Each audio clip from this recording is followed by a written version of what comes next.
We all know that too much body fat isn't a good thing, but did you know that the location of that fat also matters? Well, it does. I'm sure you're all well aware of subcutaneous fat, which is a fat located beneath the skin in the layer between the skin surface and the underlying muscles. It's a fat that you can pinch with your fingers and is distributed throughout the body, including areas such as your buttocks, abdomen, and thighs. But about 1/10 of the fat in your body is what is called visceral fat or intra-abdominal fat.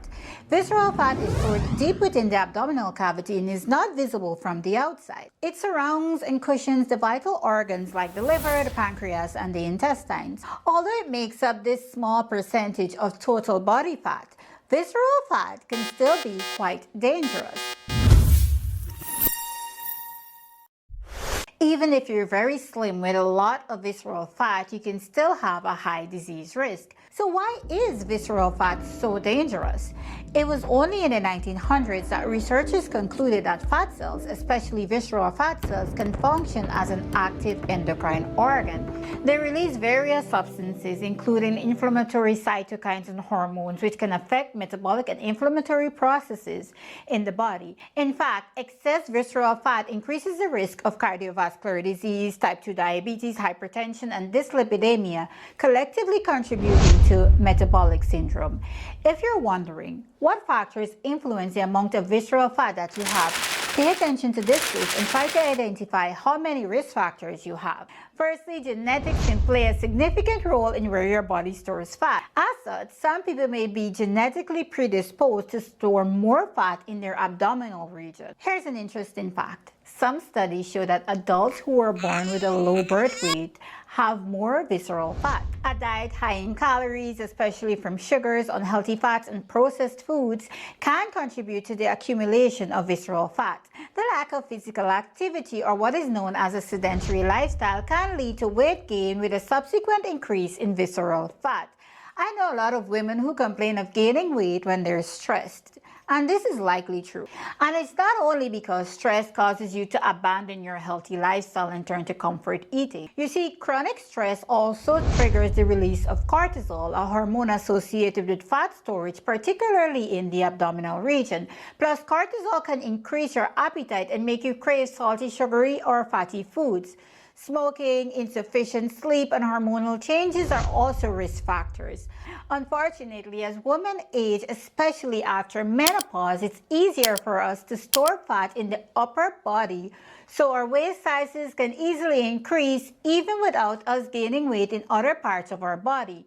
Alcoholic beverages are also high in calories and can contribute to the accumulation of abdominal fat. Additionally, medical conditions such as insulin resistance, metabolic syndrome, and polycystic ovarian disease can predispose individuals to an increase in visceral fat. As you may have noticed, although some of these risk factors like age and genetics are non-modifiable, many are entirely within your control. So I'm sure you're wondering, how exactly can you know if you have too much visceral fat? Well, the best way to know the amount and location of visceral fat is through expensive imaging tests. However, since most of us do not have access to these, the next best and easiest way is by measuring your waist circumference. So here's how you do this. It's quite simple, and all you need is a measuring tape. It's best to take the measurement directly over the skin without any clothing. You should take the measurement halfway between your lower rib and the top of your hip bone, which is generally in line with your belly button.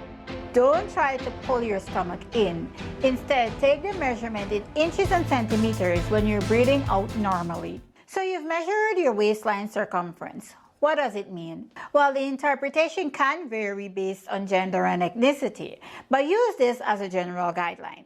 For men, a waistline measurement above 40 inches or 102 centimeters, and for women, a measurement above 35 inches or 88 centimeters is typically associated with increased health risk. Unfortunately, if you're of Asian descent, this number drops to 31.5 inches for women and 35.5 inches for men.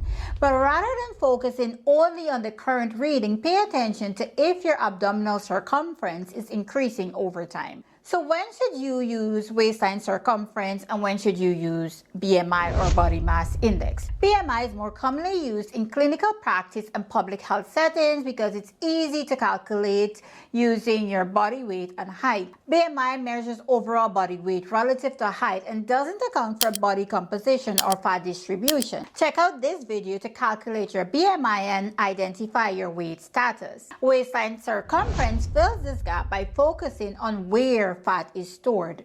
You could have a normal BMI but still carry excess fat around your waist, which poses health risks. Conversely, you might have a high BMI due to muscle mass and not because of excessive fat around your waist, and this is less concerning.